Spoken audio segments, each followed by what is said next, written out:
Vamos a empezar con el primer problema que dio origen a esta denominada mecánica cuántica, ¿ya?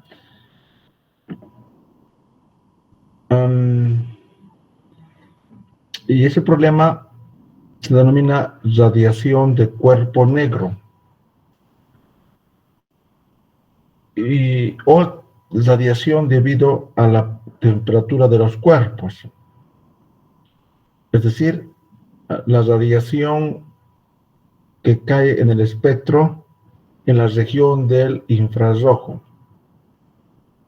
Luego, subiendo un poquito más en el espectro, vendría el visible, pero del visible la onda más corta, que sería el violeta, azul o violeta, entre el límite entre el visible y el ultravioleta. Surge el otro problema, que es el efecto fotoeléctrico, y finalmente, ya con ondas más energéticas, como son los rayos X, surge otro problema denominado efecto Compton. Evidentemente, estos no se han dado de manera simultánea. Este es el orden cronológico en el que se han ido desarrollando. ¿Ya? Por ejemplo, el problema de cuerpo negro, su explicación se da en 1900 por Max Planck, un físico alemán teórico. El efecto fotoeléctrico lo da la explicación el físico teórico también Albert Einstein en 1905, un físico también, bueno, no era alemán puro, pero tenía la nacionalidad alemana, ¿no? Era de descendencia judía, ya, pero era un físico teórico. Y finalmente el efecto Compton se da en 1920, pues, su explicación lo da Arthur Compton, y un físico norteamericano. Bueno, entonces, este capítulo trata de estos tres efectos o problemas que han dado inicio al nacimiento de la mecánica cuántica, ¿ya? De estos tres capítulos vamos a hablar durante todo este capítulo 2. Bueno, empezaremos con el primer problema, que es radiación de cuerpo negro.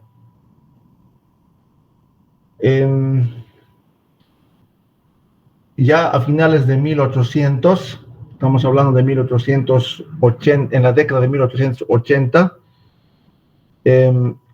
y ya este problema estaba, digamos, de novedad, pero no había resultados exitosos en cuanto a su explicación teórica. Recuerden que ya para estos tiempos la teoría de Maxwell ya estaba comprobada, ya estaba desarrollada, y además también estaba siendo probada en el laboratorio, ¿no? Las ondas hertzianas en 1886-87 por Hertz. O sea que había un avance por parte del electromagnetismo o de la teoría de Maxwell en cuanto a la radiación, en cuanto a la luz. ¿Ya? Sin embargo,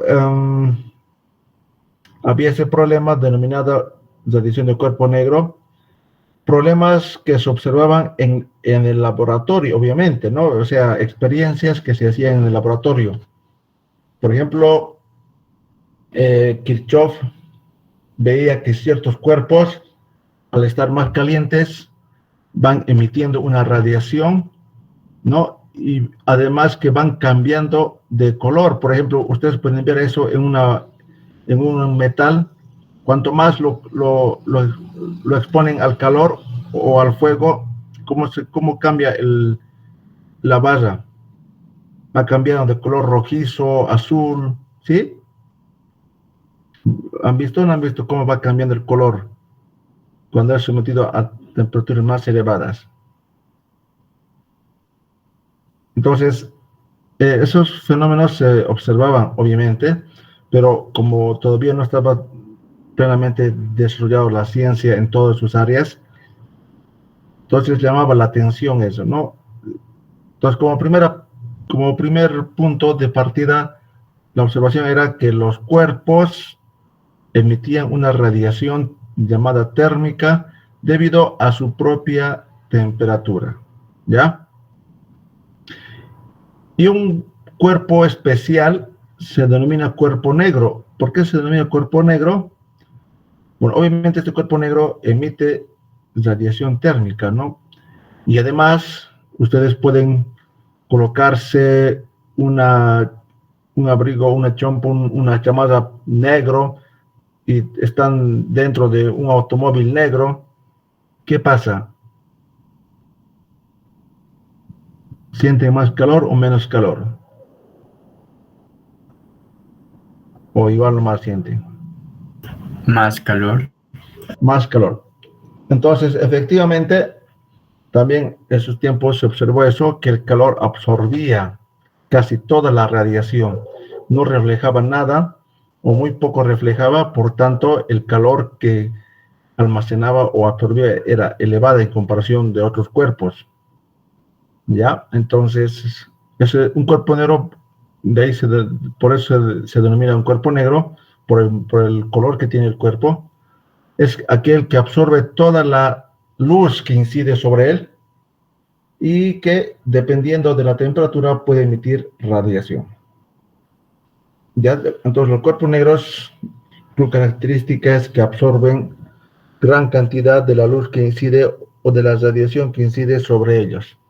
Y obviamente también tienen la capacidad de emitir radiación, ¿no?, térmica. Ahora, claro está que no hay un cuerpo negro plenamente ideal, es decir, que absorbe todo la radiación y no refleja nada. En laboratorio es muy difícil conseguir este tipo de cuerpos. Sin embargo, hay cuerpos negros ideales fuera de la Tierra, como por ejemplo el Sol. El Sol es un cuerpo negro que obviamente si no tuviera una temperatura elevada se vería negro, ¿no? Pero como está a una temperatura elevadísima, tiene su propio color y está emitiendo radiación.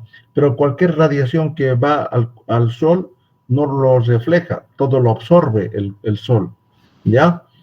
Entonces, ya saben cómo va a ser el sol cuando muera, ¿no? Va a ser un cuerpo negro, como se va a perder en el universo porque se va a confundir con la oscuridad. Bueno, pero actualmente emite por su alta temperatura, ¿no? Se lo ve por su alta temperatura. Entonces, el cuerpo negro ideal sería el Sol.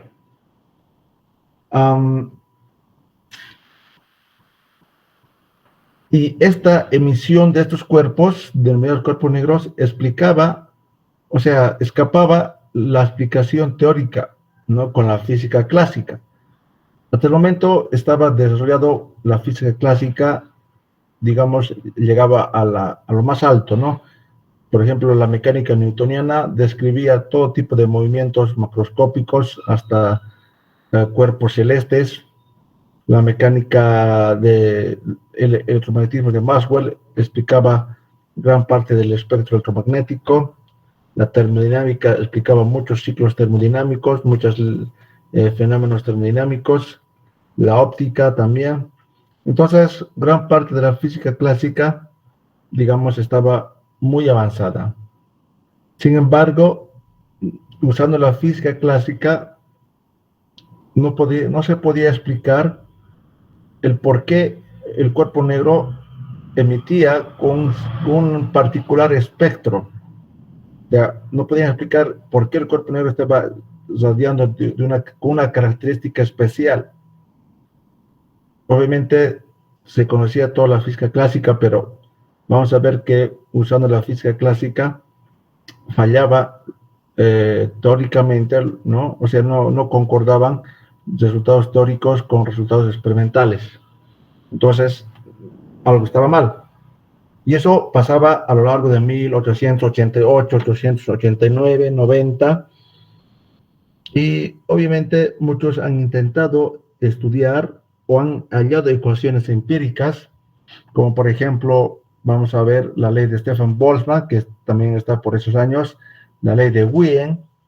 Entonces, Han habido varios intentos de poder ajustar la curva, ¿no? El modelo de Zeiling-Jeans, el modelo de Wien.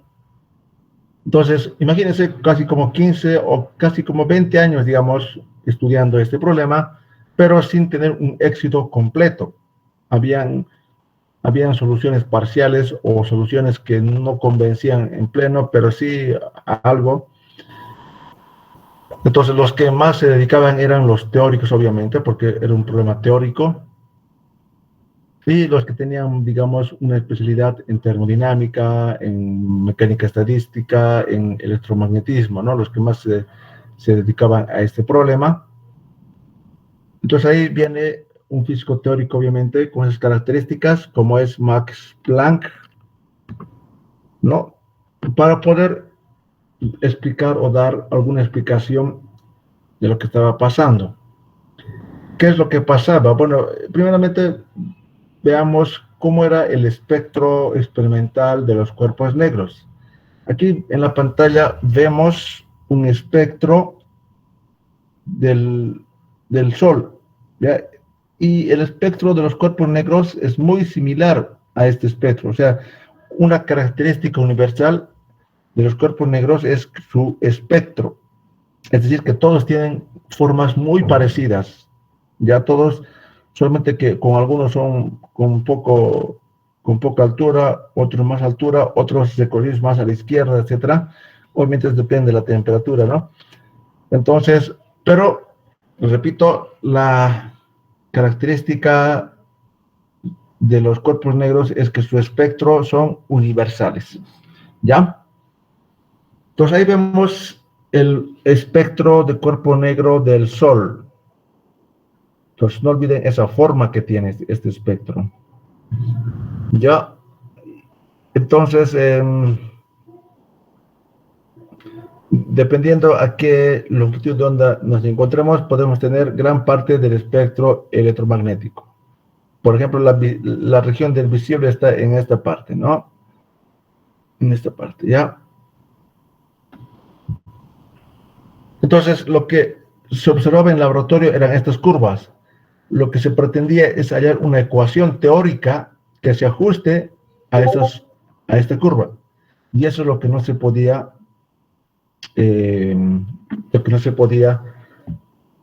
um, lo que no se podía explicar. ¿Ya? A ver, ¿qué más les puedo mostrar acá?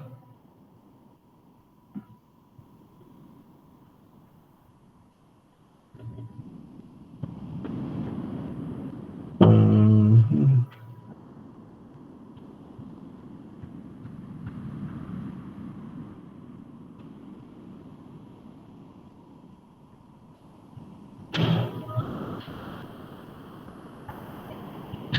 ¿Alguien más tiene algo que podría complementar?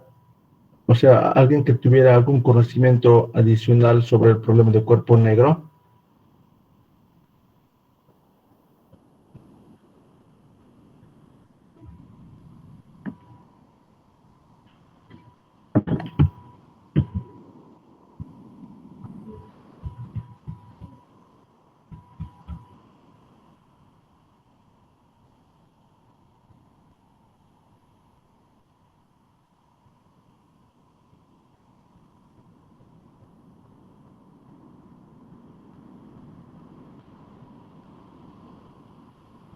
Jóvenes, alguien que tuviera algo de conocimiento de este problema.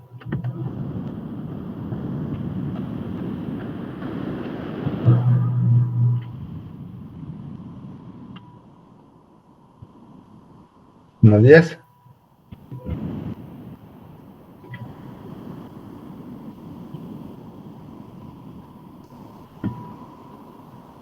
Nadie, jóvenes. Mira esta parte que vamos a leer. ¿Cuándo ha presentado sus, sus resultados Max Planck? A ver, un voluntario. María Belén Telles, ¿puedes leer hasta este punto aparte?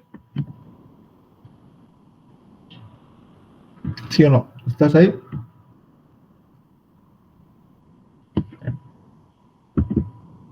María Belén, ¿estás o no estás? ¿No estás? Disculpen, ¿se me escucha? Sí, hasta el punto aparte donde está marcado acá. Dar una lectura. Ya. Una reunión de la Sociedad Alemana de Física el 14 de diciembre de 1900, Max Planck leyó un trabajo intitulado La teoría de la ley de la distribución de energías del espectro normal. Este trabajo, en que en un principio atrajo poca atención, fue el precursor de una revolución en la física. La fecha de su presentación se considera como el nacimiento de la física cuántica, a pesar de que fue un cuarto de siglo después, cuando Schrödinger y otros desarrollaron la mecánica cuántica moderna, base del conocimiento actual. Fueron muchos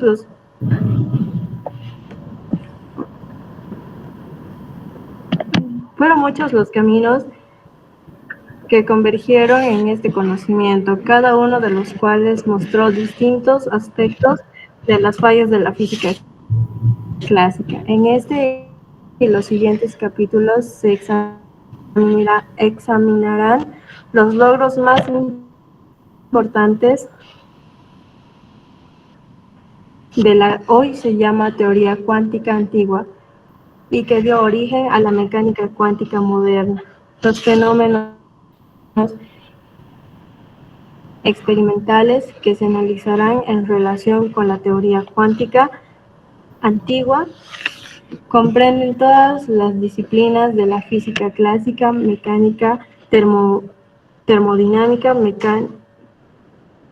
mecánica, estadística y electromagnetismo. La necesidad de una mecánica cuántica se manifestará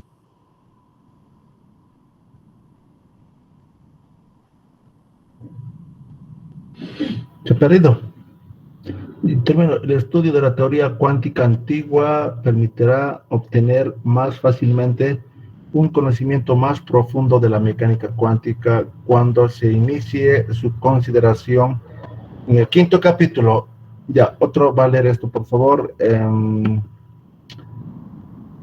A ver. Juan Jorge Blanco, la parte que continúa hasta del origen del universo, por favor.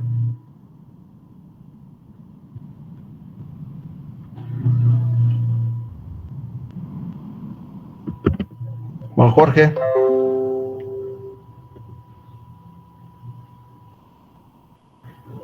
¿No estás?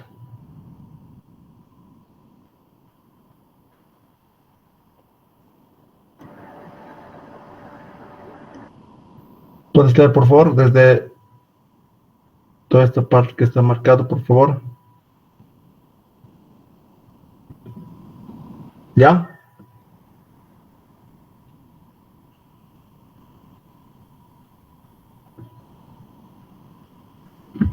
No estás, Juan Jorge. Sebastián Camacho, ¿estás? Por favor, sí, adelante. Ya. Como en el caso de la relatividad, que se trata brevemente en el apéndice A, la física cuántica representa una generalización de la física clásica, que incluye a las leyes clásicas como casos particulares. Así como la relatividad se extiende el campo de la aplicación de las leyes de la física a la región de altas velocidades, la física cuántica lo extiende a la región de dimensiones pequeñas. Y así como la relatividad se caracteriza por una constante universal de significado fundamental, la velocidad de la luz c, asimismo la física cuántica se caracteriza por una constante universal de significado fundamental, que hoy se llama constante de Planck, h. En su trabajo de 1900, Planck introdujo esta constante para tratar de explicar las propiedades observadas en la radiación térmica. De esta manera, se empezará el estudio de la radiación térmica, que conducirá a la constante de Planck y relacionada con esta el concepto cuántico de la energía discreta. También se verá que la radiación térmica en sí es de gran importancia y actualidad, ya que, por ejemplo, este fenómeno ha ayudado recientemente a los astrofísicos a decidir entre varias teorías acerca del origen del universo. Ya, gracias. Para terminar, vamos a leer hasta muy calientes. Radiación de cuerpo, radiación térmica, ¿ya? A ver, ¿a quién vamos a pedir? A ver, Gonzalo Iván, por favor, para terminar, luego continuamos. ¿Dónde estamos? Gonzalo Iván. Se llama radiación térmica, por favor, luego te lo bajo.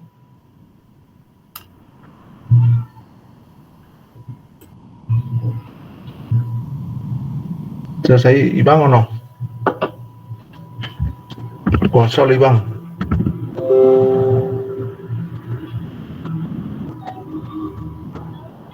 ¿No estás?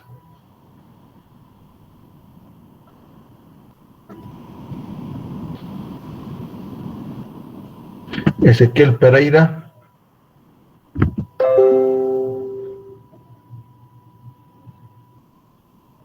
¿Estás, Ezequiel Pereira?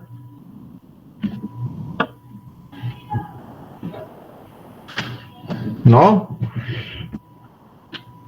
Por lo menos mensaje, decir, no sé, no tengo audio, algo. Harold Wilfred o...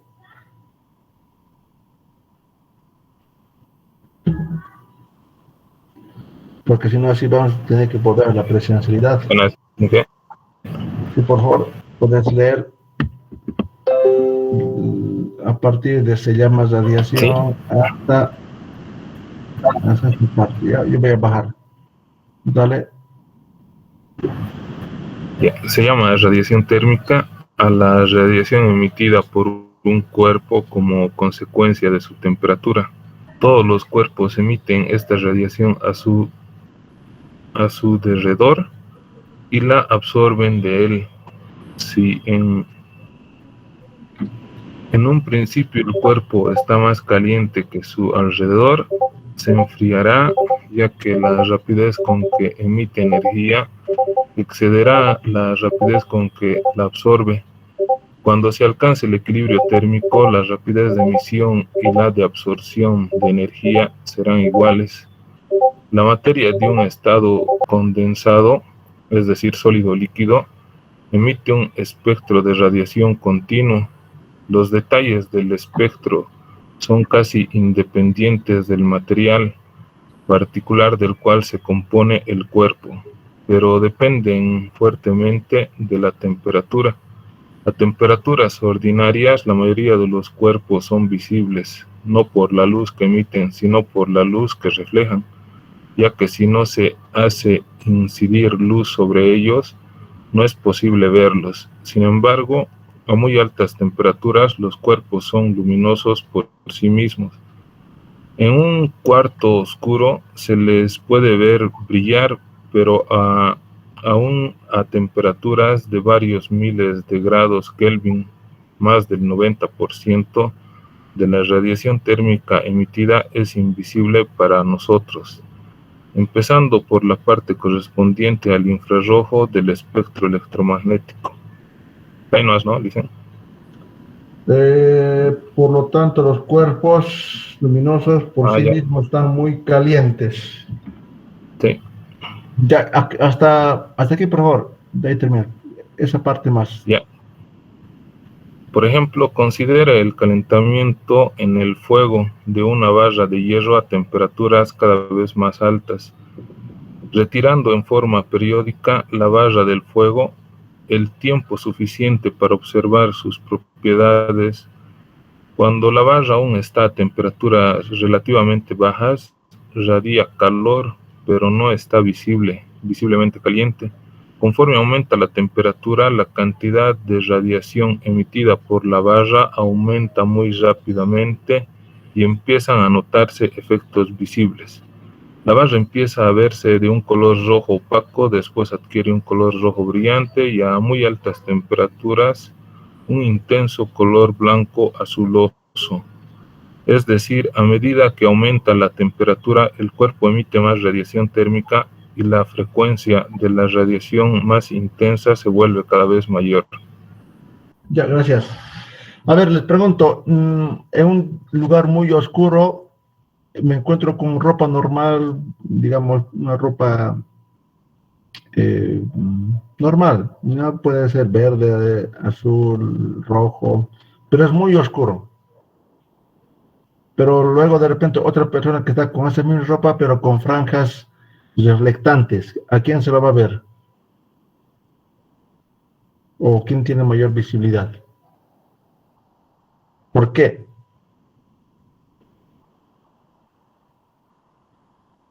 No, ambos están con las mismas ropas, solo la única diferencia es que del otro tiene pequeñas franjas reflectantes, ¿no? Pero ambos tienen la misma color de ropa. Pero lo que uno tiene, ya, entonces las franjas, ¿qué están haciendo? La pequeña luz que puede haber de la luna, que puede haber de una fuente de luz muy lejana, pequeña luz que puede haber, esa pequeña luz ellos son capaces de reflejar, ¿no? Y por eso los puede ver. En cambio, un cuerpo normal, como les digo, una ropa de vestimenta normal, no tienen esas capacidades reflectantes, entonces se pierde en la oscuridad. ¿Ya? Entonces, eso tiene que ver con lo que, por decía, se puede ver con su propio, o sea, los cuerpos se ven por la luz que ellos mismos reflejan, ¿sí? Bien, entonces, continuamos. Bueno, este es el espectro universal de los cuerpos negros. Y a ese problema lo van a atacar varios físicos intentando hallar una curva teórica. Algunos, digamos, resultados que se han obtenido de forma semi-empírica o leyes empíricas. Por ejemplo, se veía que los picos se desplazaban, ¿no? A medida que la temperatura, primero, que la temperatura, a mayor, si el cuerpo negro se encontraba a mayor temperatura, los máximos incrementaban, o sea, en altura. Y además, los máximos se desplazaban o recorrían, ¿no? Sea a la derecha o a la izquierda, dependiendo si se lo medía en frecuencias o longitudes de ondas. Entonces, eso eran características. Había máximos diferentes para diferentes temperaturas y además esos máximos sufrían cocimientos o desplazamientos, ¿ya? Por tanto, de acuerdo a resultados, se han encontrado diferentes leyes empíricas o también leyes teóricas. Entre las leyes empíricas tenemos la ley de desplazamiento de Wien. Es decir, Wien explicaba por qué se desplazaban los máximos y él ha encontrado una ecuación que relacione justamente esos máximos con la temperatura del cuerpo negro. Luego, Stefan Boltzmann encontró la intensidad total con la que estaba emitiendo el cuerpo negro, con qué potencia el cuerpo negro está emitiendo. Entonces, también él encuentra una ecuación teórica y esa ecuación se la denomina ley de Stefan Boltzmann. Y en cuanto a las teorías para encontrar la ecuación de ajuste de toda la curva, han habido algunas teorías, como por ejemplo las de Rayleigh-Jeans, las de Wien y las de Planck. Obviamente, las dos primeras no explican correctamente y la ley de Planck es la que, digamos, ajusta la teoría con la experimentación. Entonces, ahora vamos a ver estas leyes empíricas y teóricas. La ley de Stefan Boltzmann, formulada en 1879, es una forma empírica que nos da la intensidad, ¿no?, de todo la intensidad con la que está emitiendo el cuerpo negro, ¿ya? Entonces, fíjense que esa intensidad que fácilmente puede llevar a potencia está dado de acuerdo a la cuarta potencia de la temperatura. Por ejemplo, acá yo voy a definir, a ver, un ratito.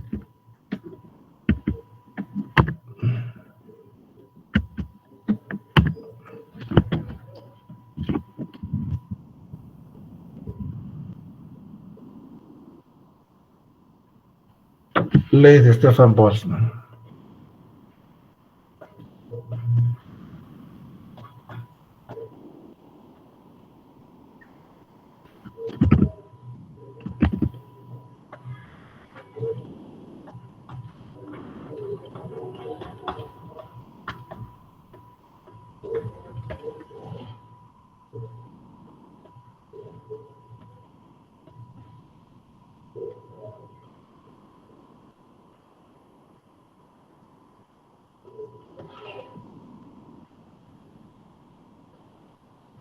Voy a definir la radiancia espectral en términos de frecuencia. También podría tener la radiancia espectral en términos de longitud de onda. La radiancia espectral tiene unidades de julios por unidad de metro cuadrado por unidad de tiempo. A ver, déjeme recordar.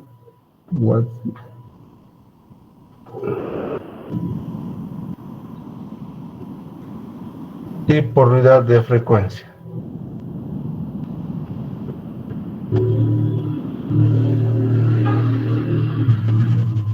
Ya, eso podemos ver en el texto, que tenemos aquí el texto. Ahí tenemos la radiancia espectral.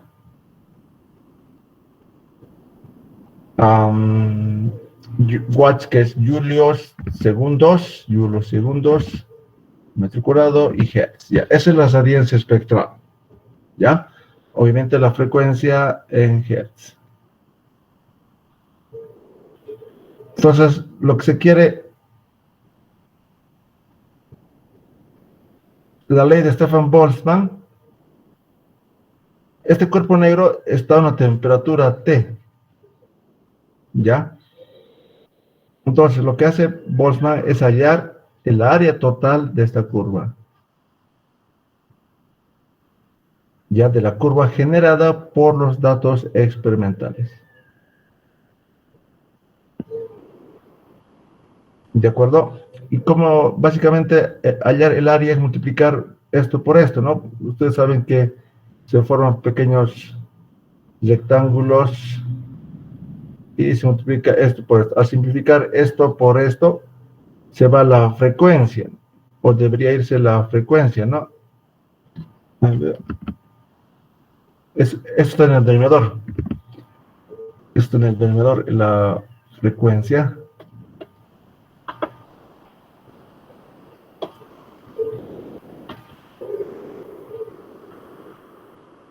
Porque al multiplicar esto por esto, me debería quedar solamente esto, ¿no? Entonces, Boltzmann o Stefan Boltzmann encuentra el área a partir de esta expresión. Va a decir que ese área es proporcional a la temperatura a la cuarta. Y esa constante de proporcionalidad se llama constante de Stefan Boltzmann. ¿Ya? Y si ustedes hacen el análisis, el área es básicamente esto por esto, el área va a ser julios segundos, que es watts, metro cuadrado, y solo quedaría eso.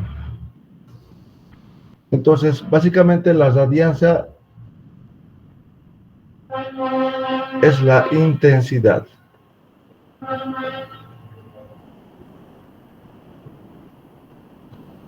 que si multiplico por una superficie, tengo la potencia. Esta sería potencia, esto es watt, porque no es joules.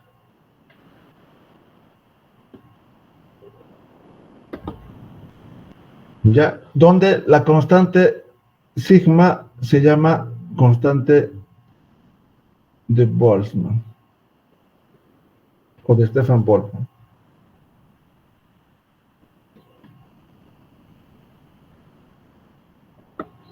Constante de Boltzmann, ¿ya? Y tiene un valor experimental dado por 5,67 por 10 a la menos 8 watts metro cuadrado dividido entre Kelvin a la cuarta. ¿Ya? Es un valor, y a partir de eso uno puede calcular el área que encierra esa superficie o esa curva, que únicamente depende de la temperatura de la cuarta. El otro resultado es la ley de Wien. La ley de Wien tiene que ver con los máximos o los picos. Observaba que a diferentes temperaturas los picos se corrían a la derecha o a la izquierda, dependiendo si es, por ejemplo, si tenemos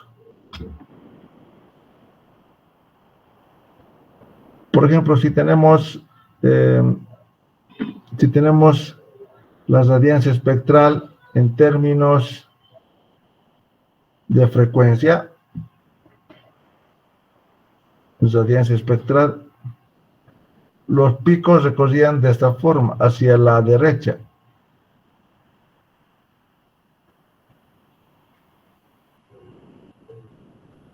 Temperatura 1, temperatura 2, temperatura 3. Claro está que la temperatura 1 es mayor que la temperatura, perdón, al revés.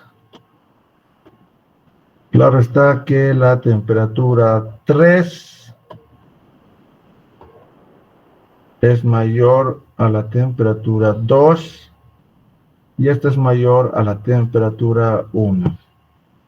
Estos máximos recorrían o mostraban una relación lineal. Lambda de max 1, max 2, etc. Ahora, si uno va en términos de longitudes de onda, simplemente uno tendría que usar esta relación, ¿no? Mayores frecuencias significan menores longitudes de onda.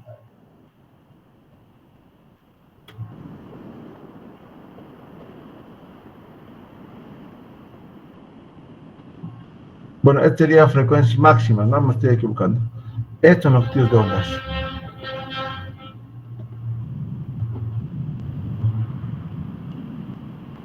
Estas son frecuencias máximas.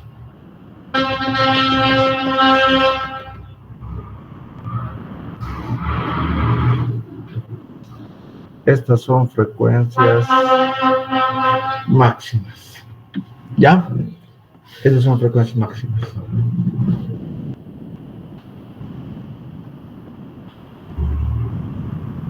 Bien.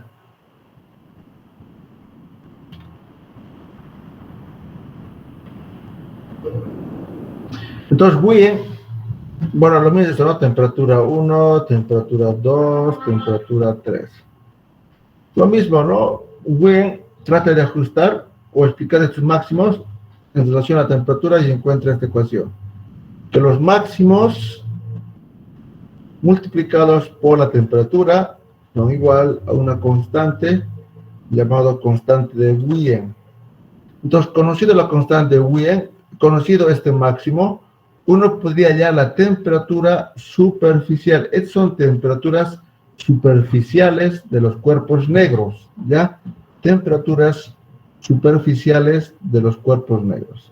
Entonces, fácilmente uno podría hallar la temperatura superficial de un cuerpo negro, ¿ya? Con esta ecuación.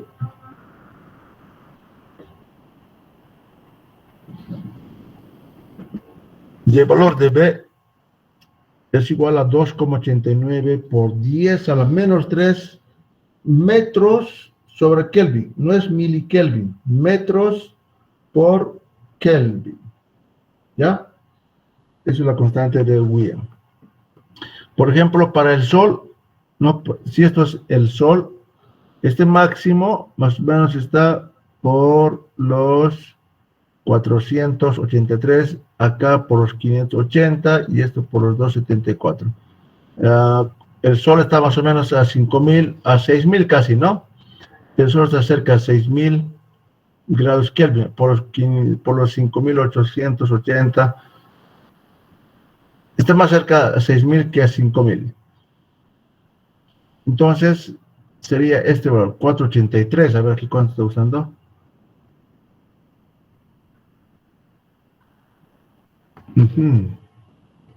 Para el Sol, 5.100. Acá, ¿cuánto está? 5.100. Bueno, podría ser, ¿no? A ver, fíjese, si esto es del Sol, 483 nanómetros. Para el Sol,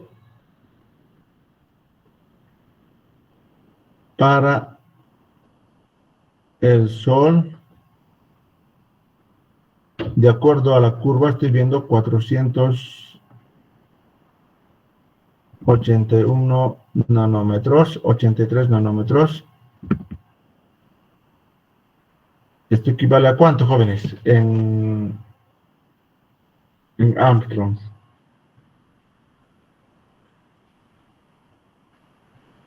4.830 más o menos, ¿no? Que obviamente es cerca de 5.000. Que use aquí el ejemplo. 5.100. Ya. Entonces, digamos, usamos este que está en la gráfica. Y la constante es 2.89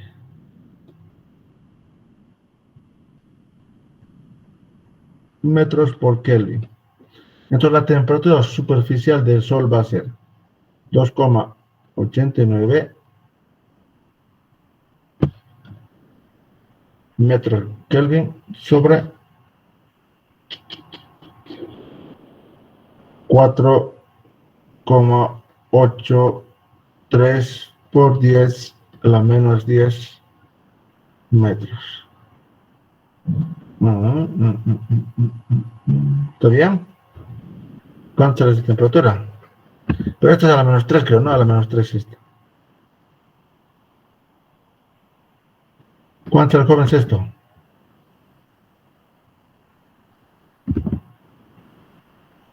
¿Cuánto sale eso, jóvenes?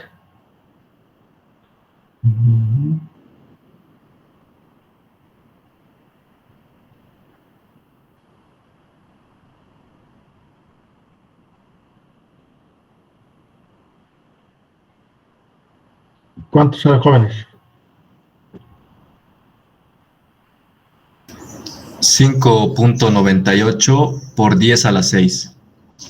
Ya, algo está mal aquí, ¿no? A ver. ¿Qué estamos fallando? No, todo bien, creo, está bien, está bien. ¿Cuánto dijiste? 5.98 por 10 a la 6. Ya, por 10 a la 6 grados Kelvin. Ya. Normalmente se expresa del orden de los miles, ¿no? Esto va a ser 5.980 por 10 a la 3. Sigue siendo grande, ¿no? A ver. Debería ser 5.980 Kelvin o 5.800 grados centígrados. ¿Qué está pasando? Aquí viene este máximo.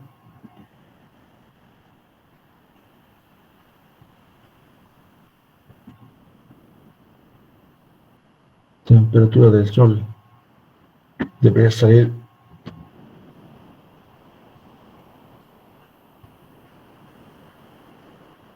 cerca de 5.700 Kelvin.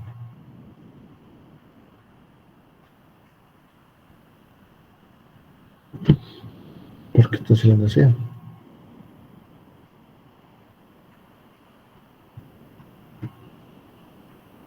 Kelvin.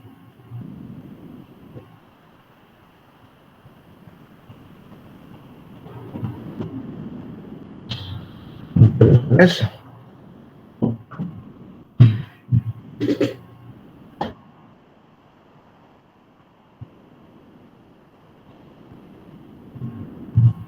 No.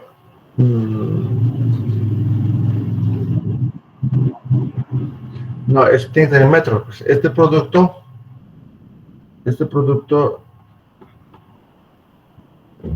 es metros por Kelvin. Este producto es metros por Kelvin. Pero podemos buscar, obviamente, bueno, en el texto también debe estar, ¿no? ¿Dónde el texto?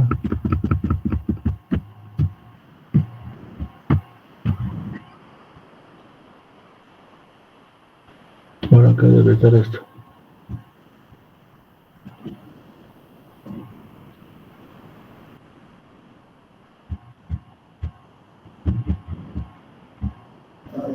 Inge, creo que el denominador está mal expresado. Puede ser, ahorita vamos a usar. ¿Por qué? El denominador. Sí.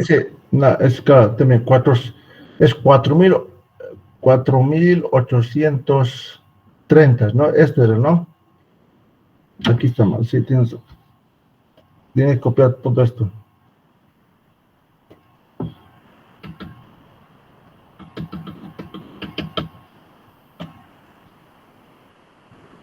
Tienes que copiar 4.830 por 10 a la menos 10, porque esto es Armstrong, ¿no? Ahora sí. Entonces eso sale 5,98 a la 3. 5.983. Ya. 5.983 grados Kelvin. Bueno, esa es la temperatura del Sol. Ya. Gracias. Ahora, normalmente, en lugar de escribir en términos de radiancia espectral, uno suele usar la densidad de energía. ¿Ya? La densidad de energía entre radiancia espectral, la relación entre radiancia espectral y densidad de energía está dada por esta ecuación. La radiancia espectral es proporcional a la densidad de energía. Ya, recuerden que esto es potencia por unidad de área. O si quieren, energía por unidad de área por unidad de tiempo. Esto es energía por unidad de tiempo por unidad de volumen. ¿Sí? Entonces, es más útil expresar a veces en términos de volumen que en términos de superficie. Por eso es que usamos esta ecuación o relación para escribir estas curvas en términos ya no de R, sino de volumen, de densidad, ¿ya? Es decir, si yo tengo acá una curva de este tipo, y esto es radiancia espectral, lo mismo voy a tener la misma forma, no va a cambiar en nada, casi el mismo tamaño, si esto va a ser en términos de densidad. ¿Por qué? Porque son proporcionales los dos. ¿Cuál es la secuencia de proporcionalidad? Que es de C cuartos. Y eso lo pueden buscar su demostración en los textos diferentes, ¿no? O en la web, que es un poco, no es tan común, pero se llega a demostrar, ¿ya? O haciendo su mismo análisis dimensional, ustedes pueden ver que esto debería tener la misma unidad de esto. Esto es, recuerden, energía por unidad de área, por unidad de tiempo, por unidad de frecuencia. Entonces, esto es la densidad de energía.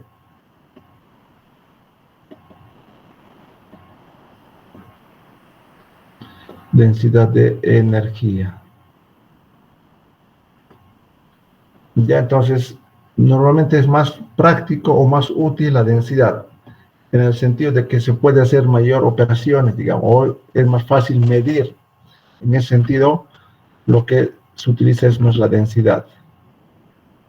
En busca de una llamada función universal de cuerpo negro. En busca de esta función, entonces vamos a estar. O si quieren de esta. O si llego aquí, llego con esa fórmula a esta ecuación. Ya, esta es la función universal que estaba buscando Planck. En busca de la función universal de Planck. Bien, entonces vamos a partir de una... Bueno, primero la teoría clásica. La teoría clásica también intentó hallar esa función universal, la densidad, que como les decía es energía por unidad de volumen. Ya, sin embargo, como se tenía desarrollado la teoría de ondas, se pensó que dentro del cuerpo negro había ondas electromagnéticas que estaban siendo emitidas, ¿no? Y eso es lo que emitía el cuerpo negro. Entonces, se generaba una especie de ondas estacionarias dentro del cuerpo negro. Y ese N va a ser el número de nodos de las ondas estacionarias en el cuerpo negro. Bueno, esta expresión lo pueden ver también en el texto de Eisberg, un poquito explicando cómo sale ese número de nodos, que está dado por esta expresión, 8pi volumen del cuerpo negro, por la frecuencia al cuadrado, por c al cubo, por diferencial de frecuencia. Este es un resultado termodinámico, ya que lo van a ver también en el texto. La energía, aquí muestra que la energía tiene un espectro o forma continua, o sea que no depende de la frecuencia, es una función continua en la temperatura.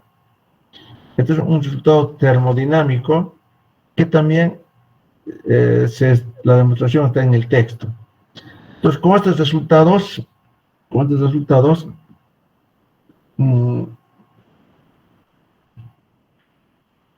Dahlen-Jeans encuentra la densidad para la longitud, para la frecuencia y para la longitud de onda. ¿Ya? ¿Cómo pasó a la región de longitud de onda? Con la ecuación que conocemos. Por ejemplo, y vamos a ir terminando, por ejemplo, aquí tengo el resultado teórico en términos de frecuencia para una temperatura que va a ser igual a 8pi frecuencia al cuadrado KT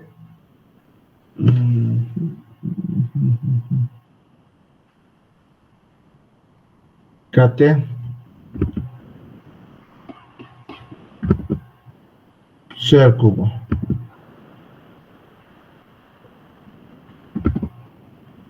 ¿Ya?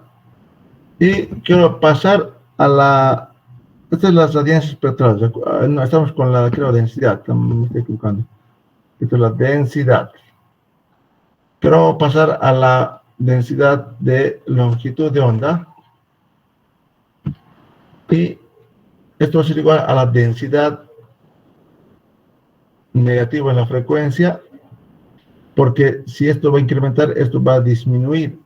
¿Ya? De ahí viene este negativo. Entonces, donde vea nu, voy a usar esta ecuación. Entonces, fíjense, lambda, perdón, de rho de t lambda igual menos rho de t, que va a ser 8pi frecuencia al cubo, perdón, al cuadrado. Frecuencia al cuadrado va a ser c cuadrado, lambda al cuadrado, c al cubo, por kt, por diferencial de nu. Pero la diferencial de nu va a ser de esta forma. Menos c lambda cuadrado diferencial de lambda.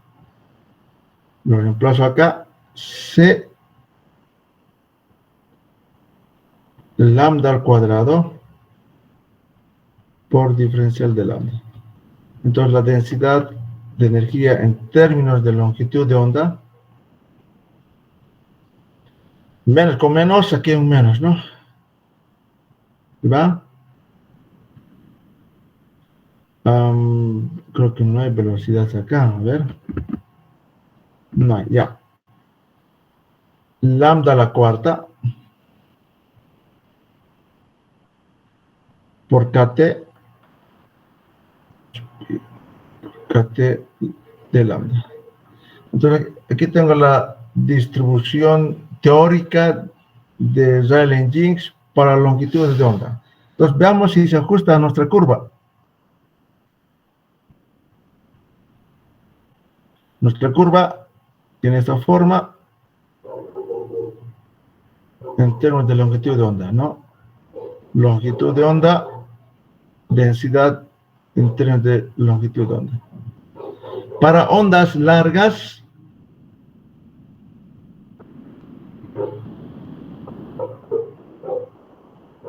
¿a qué valores tiende el espectro de cuerpo negro, jóvenes? Para ondas largas, ondas que van al infinito. ¿A qué valor tiende la densidad, la función? ¿Jóvenes? ¿A qué valor tiende gráficamente? A 0. Y evidentemente, para lambdas grandes, esto tiende a 0. Entonces se ajusta. No hay problema. Hay un éxito, digamos, en esa región de esta teoría clásica. Sin embargo, veamos para ondas que son muy cortas, la curva, ¿a qué valor tiende? No es R, es Rho, ¿no? La curva, ¿a qué valor tiene, jóvenes? Infinito. A 0 también, ¿no? Sin embargo, nuestra ecuación teórica es correcta. ¿O no? Si esto es muy pequeño, ¿qué pasa? No, división 0, no hay. Tiende a infinito. ¿Ya? Entonces ahí falla la física clásica. Cuando las ondas se acercan a ondas pequeñas, esto se dispara al infinito, ¿no? Y esta región más o menos es en la región del violeta del visible. O ya cerca al ultravioleta. Por eso lo llaman catástrofe del ultravioleta. Entonces aquí falla la física clásica. Recuerden que este es un modelo clásico, ¿ya? De Rayleigh-Jeans. Entonces falla el modelo teórico de Rayleigh-Jeans. No es el correcto. Entonces, para mañana, por favor, revisen el modelo de Planck, que también está en el texto. ¿Ya? Mañana lo vamos a terminar con el modelo de Planck. El modelo de Planck cumple tanto para ondas largas como para ondas cortas. ¿Listo? Entonces, por favor, la tarea va a ser revisar el modelo de Planck para el día de mañana. ¿Listo, jóvenes? ¿Alguna consulta? ¿Ninguna? Entonces, por favor, no se olviden leer el modelo de Planck para el día de mañana. Que tengan buenas tardes. Hasta el día de mañana. Hasta luego.